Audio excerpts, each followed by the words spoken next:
CM की बेटी का खेल, केजरीवाल फेल। दो मुख्यमंत्रियों ने छुड़ाए केजरीवाल के पसीने। केजरीवाल के एक झूठ से आम आदमी पार्टी तबाह। नमस्कार, कैपिटल टीवी का खास शो बात तो चुभेगी देख रहे हैं आप। मैं हूं आपके साथ पूजा। केजरीवाल को दो जोरदार झटके लगे हैं। एक तरफ मुख्यमंत्री की बेटी केजरीवाल के लिए काल बन गई है, तो दूसरी तरफ केजरीवाल की भरे बाजार में बीजेपी के दो मुख्यमंत्रियों ने लंका लगा दी है। केजरीवाल का ऐसा झूठ दुनिया के सामने बेनकाब किया है कि आम आदमी पार्टी की बोलती बंद हो गई है। हरियाणा के सीएम मनोहर लाल खट्टर और मध्य प्रदेश के सीएम शिवराज सिंह चौहान ने तीर्थ यात्रा और बुजुर्गों को लेकर केजरीवाल का काला चिट्ठा खोल दिया है, जिससे सोशल मीडिया पर केजरीवाल की जमकर खिल्लियां उड़ रही हैं। केजरीवाल अब अपने झूठ के दलदल में बुरी तरह से धंस चुके हैं।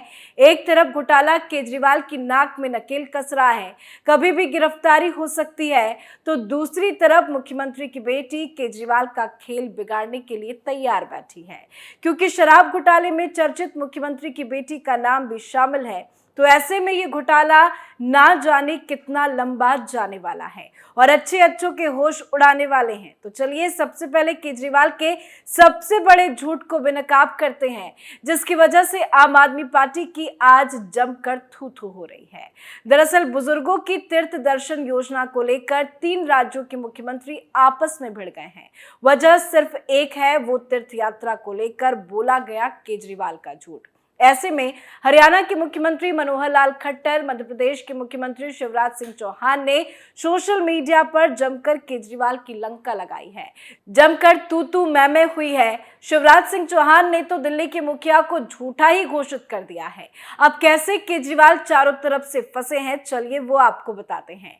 दरअसल पूरे मामले की शुरुआत तब हुई जब हरियाणा के मुख्यमंत्री मनोहर लाल खट्टर ने एक वीडियो ट्वीट कर बताया कि हरियाणा सरकार 60 साल से ज्यादा उम्र के बुजुर्गों के लिए तीर्थ दर्शन योजना शुरू कर रही है। उन्होंने मीडिया प्लेटफॉर्म एक्स पर लिखा, अयोध्या, वाराणसी, प्रयागराज, मथुरा, अमृतसर, पटना साहिब आदि तीर्थ स्थानों के लिए प्रदेश सरकार रेलवे यात्रा मुफ्त करवाएगी। इसके लिए हमने 60 साल से ऊपर की उम्र के लोगों के लिए मुख्यमंत्री तीर्थ यात्रा योजना बनाई है।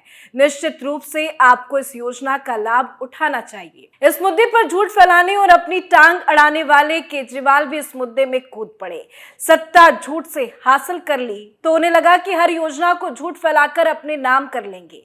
तीर्थ यात्रा योजना पर भी जनाब ने बिना सोचे समझे तंज कसना शुरू कर दिया और तुरंत सोशल मीडिया पर एक्टिव हो गए।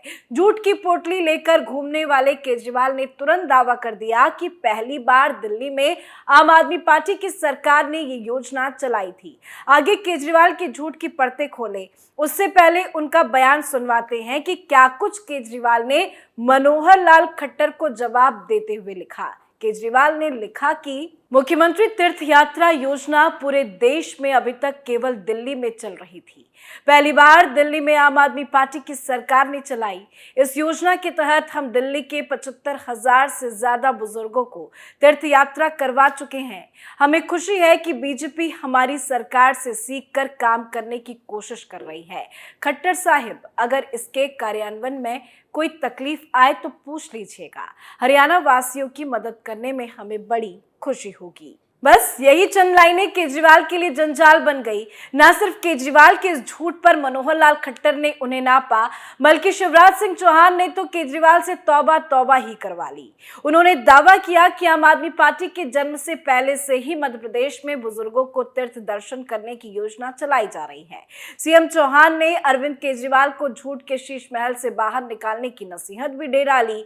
ये बात हकीकत भी है। बीजेपी ने पहले ही ये योजना चलाकर बुजुर्गों को लाभ पहुंचाया, लेकिन केजरीवाल हर मुद्दे पर क्रेडिट लेना नहीं छोड़ते। इसी झूठ की वजह से आज उनके दो बड़े नेता जेल की हवा खा रहे हैं। खुद पर गिरफ्तारी की तलवार लटकी हुई है। सबसे बड़ी बात तो जो इंसान झूठ बोलकर सत्ता में आ गया, भ्रष्टाचार को मिटाने की बात कहकर खुद ने अपने नेताओं के साथ मिलकर सरकारी खजाना लूट लिया, लोगों को फ्री की योजनाओं का लालच देकर चूना लगा दिया, वो केजरीवाल भला अब छोटे मोटे झूठ से कैसे डरेगा।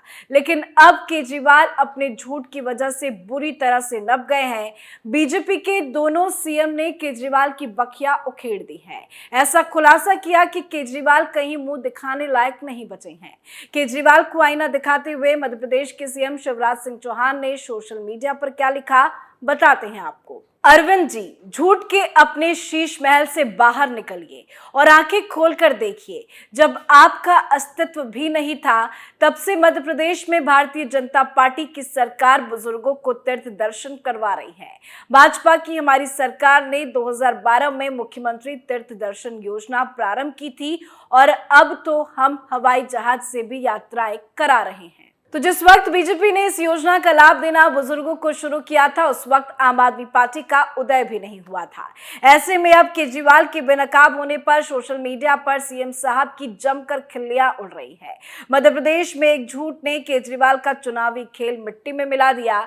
यही रीजन है कि एक के बाद एक बड़ा नेता आम आदमी पार्टी छोड़कर दूसरे दलों का रुख कर रहा है। मध्य प्रदेश में हाल ही में 200 आम आदमी पार्टी के नेता और कार्यकर्ता बीजेपी में शामिल हुए, जिस खबर को सुनकर केजरीवाल को चक्कर आ गया होगा। खैर, एक तरफ झूठ पर फंसे तो दूसरी तरफ शराब घोटाले में तेलंगाना के मुख्यमंत्री के चंद्रशेखर राव की बेटी शराब घोटाले में केजरीवाल की मुश्किलें और बढ़ाने वाली हैं, क्योंकि अब ईडी का हंटर के कविता पर भी चलने वाला है।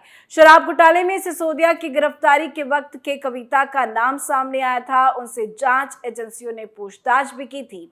ऐसे में अब केजरीवाल के साथ साथ के कविता भी सलाखों के पीछे जाने वाली है।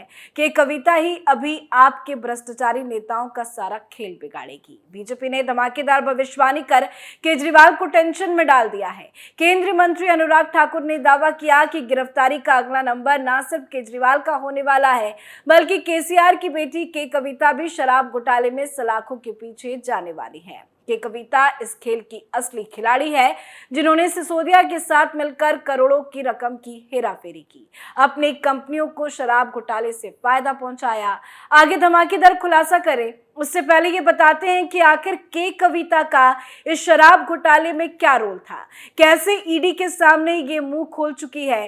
दरअसल ईडी ने शराब घोटाले में हैदराबाद के कारोबारी अरुण रामचंद्रन पिल्लई को गिरफ्तार किया था। पिल्लई पर कविता के लिए कंपनी में फ्रंटमैन के तौर पर काम करने का आरोप है। जिनसे पूछताछ हुई तो कविता का नाम निकलकर सामने आया। चार्जशीट में खुलासा हुआ कि कविता के पास शराब कंपनी इंडो स्पिरिट्स में 65% हिस्सेदारी है। कारोबारी पिल्लई ने ईडी को पूछताछ में बताया था कि के कविता और आम आदमी पार्टी के बीच एक सौदा हुआ था। पिल्लई ने दावा किया था कि सौदे के तहत 100 करोड़ रुपए का लेन देन हुआ था और इससे कविता की कंपनी इंडो स्पिरिट्स को दिल्ली के शराब कारोबार में एंट्री मिली थी। पिल्लई ने बताया था कि वो कविता की कंपनी इंडो स्पिरिट्स को रिप्रेजेंट करता था और उनका पार्टनर था। उसने ये भी बताया था कि पार्टनर बनने के जरिए इन्वेस्टमेंट की व्यवस्था भी उसने ही की थी। इसके साथ ही दिल्ली के ओबराय मेडम्स में एक मीटिंग हुई, जिसमें उसके अलावा के कविता, विजय नायर और दिनेश अरोड़ा भी मौजूद थे। इस मीटिंग में दी गई रिश्वत की वसूली पर चर्चा की गई थी, जिसके सबूत ईडी इकट्ठा कर चुकी है। ऐसे में अब ईडी के पास कविता के खिलाफ ये साबित करने के पर्याप्त सबूत है कि वो इस घोटाले में शामिल थी। कम से कम 3 आरोपियों और संदिग्धों ने अपने बयानों में कविता की संलिप्तता का दावा किया है। ईडी अब कविता को भी गिरफ्तार करेगी और फिर न सिर्फ सिसोदिया के सामने उन्हें बैठाया जाएगा, बल्कि अरुण पिल्लई से भी उनका आमना सामना करवाया जाएगा।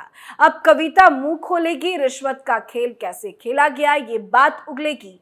अब ईडी शराब घोटाले में बड़ा धमाका करने की पूरी तैयारी में है। कविता और केजरीवाल की गिरफ्तारी शराब घोटाले में काफी अहम होगी। बीजेपी ने दावा कर दिया है कि अब शराब घोटाले में केजरीवाल और उनकी पार्टी का एंड होना तय है। बीजेपी के दावे से केजरीवाल बुरी तरह से बौखला उठे हैं।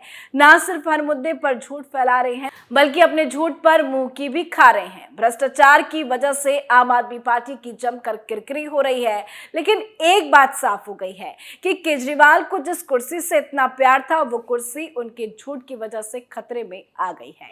अगर ईडी केजरीवाल को गिरफ्तार करती है तो न सिर्फ दिल्ली का सीएम बदलेगा, बल्कि एक और बड़ा धमाका दिल्ली की राजनीति में होगा। आगे आगे देखिए कैसे धमाल मचने वाला है। आज के हमारे शो बात तो चुभेगी में फिलहाल इतना ही। कल किसी और नए मुद्दे के साथ हाजिर होंगे, तब तक देखते रहिए कैपिटल टीवी। नमस्कार।